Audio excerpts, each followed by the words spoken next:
Hi, I'm Tim. Welcome to our channel and thanks for logging on. Today we're discussing the Breitling Galactic Unitime SleekT. You can see this stainless steel and tungsten world timer and purchase it on our website. Subscribe to our YouTube channel if you enjoy these videos. And please click on the card in the upper right hand corner of the screen at any time during this video to see our full sales listing for this watch with additional accessories included, more high resolution images, and of course complete pricing details for this timepiece.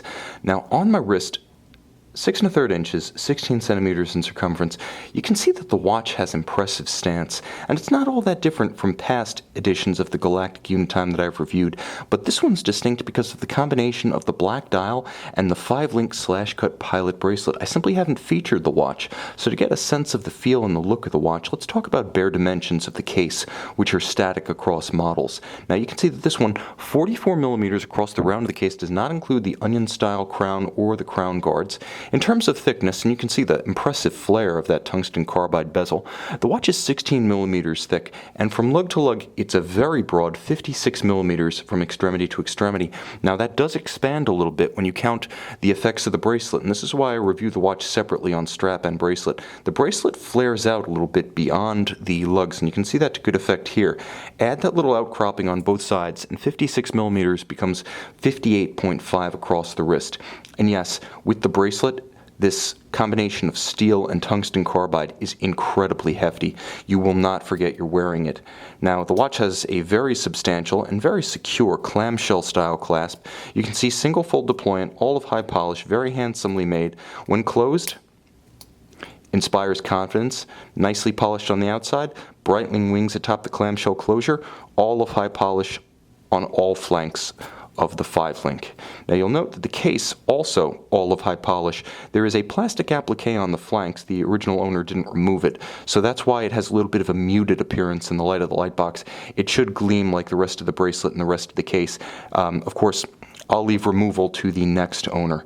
Now you'll see the combination of the steel, the tungsten, and the black dial creates a unique combination. There's the steel, which is a white metal, there's the dial, which is black, and then there's the tungsten, which is something in between. I can't quite describe it. It's truly the definition of a gray metal, and I wish I could project or explain or convey its impression better, but you simply don't see chunks of polished tungsten this big. It's an uncommon material to encounter in any quantity, much less one this large. Now the watch has a very, very useful complication. You can see the lines of the case and the design of the dial, although on a modern scale, directly recall the old 1950s Breitling 1-260 reference Unitimes. This watch features an in-house caliber, however. Unlike the Felsa in the historic watch, this one features a Breitling caliber B35, and it has a couple of different functions. You can see I pull the crown to extremity, and now I've hacked the balance. I can set time precisely. Now in the outermost hacked position, you see how I can move the time at center, and I can also move the world time 24-hour ring with its AM-PM distinction in sync counterclockwise as I adjust the time.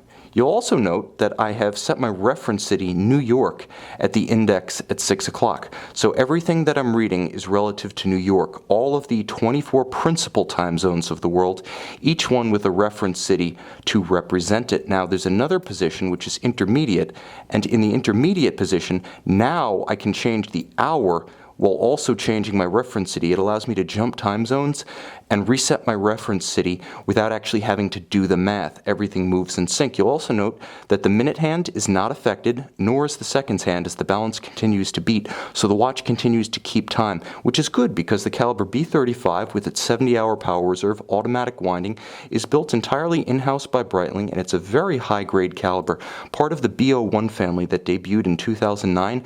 It's the last piece of the puzzle for Breitling. The watches have substance, the watches have style, and now, thanks to their in-house calibers, they also have real watchmaking chops. And of course, the combination of a world time with a 100-meter water-resistant timepiece makes this a most apropos traveler's watch for the adventurer who's not afraid to get wet on his wanders around the world, one might say.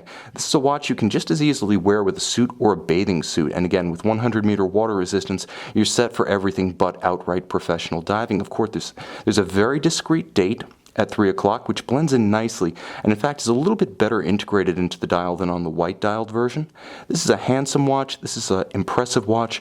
The only real constraint on when and how you can wear this watch is the size of your wrist, and of course with our company you always have the right of return if it simply doesn't fit, but you can see it and you can purchase it right now on our website.